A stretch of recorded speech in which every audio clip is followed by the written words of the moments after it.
સૃષ્ટિ ન્યૂઝ અમદાવાદની અત્યારે તમે જોઈ રહ્યા છો કે અમદાવાદની અંદર ચૂંટણીનો માહોલ જામ્યો છે.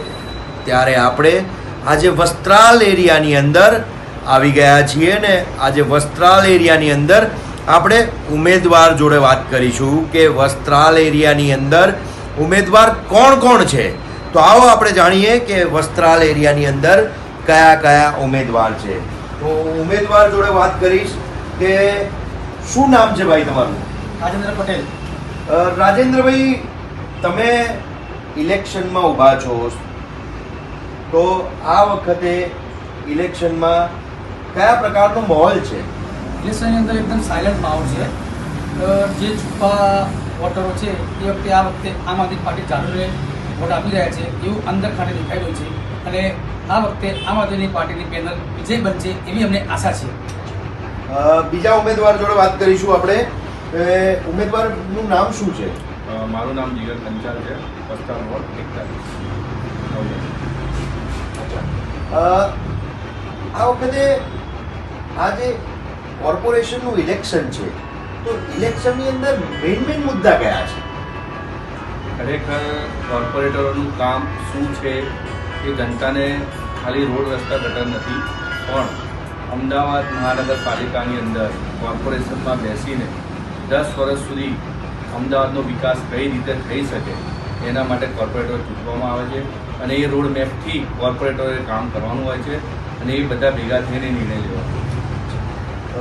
આપણે ઉમેદવારની જોડે વાત કરીશું. આપનું નામ શું છે?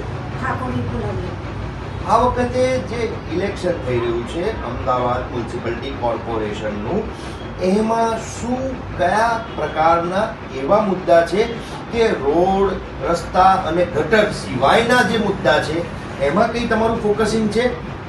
ચોક્કસ, કેમ કે વસ્ત્રાલની અંદર અમે ફર્યા છે ડોર ટુ ડોર, એમાં બધાના બહુ જ બધી સમસ્યાઓ છે અને અમે સાંભળી બી છે અને અમારે બનશે તો અમે પ્રયત્ન કરીએ છીએ બધાની વચ્ચે વાતચીત કરવાની.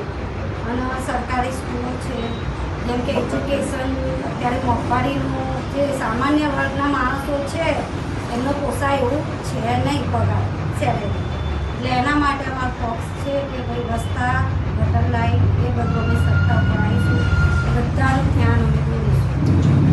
હવે અહીંયા આપણે વાત કરીશું સ્થાનિક માણસ જોડે કે જે આ એરિયાના જે જટિલ પ્રશ્ન છે એ બતાવશે. તો હું વાત કરીશ. તમારું નામ શું છે? વૈશાલી, આપણે જ્યારે આ ઇલેક્શન જવા થઈ રહ્યું છે તો એની અંદર જે મેન મુદ્દા છે, જે સ્થાનિક સ્વરાજના મુદ્દા છે, તો એ કયા મુદ્દા છે?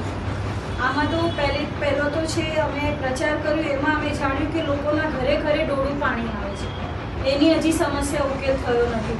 લોકોના ઘરની આંગણે ગટરોના પાણી જાય છે, છોકરાઓ બીમાર પડે છે, પ્લસ અહીંયા જે મહોલ્લા ક્લિનિક કહેવાય એની પણ અગવડતા છે. પ્લસ અહીંયા જે યુજીવીસીનું જે લાઇટ બિલ આવે છે એમાં પણ બે દિવસે લાઇટ જાય છે, પ્લસ એમાં લાઇટ બિલો મન ફાવે એવા લાઇટ બિલો આવે છે, એમાં પણ પ્રજાને બહુ પ્રોબ્લેમ છે વગેરે.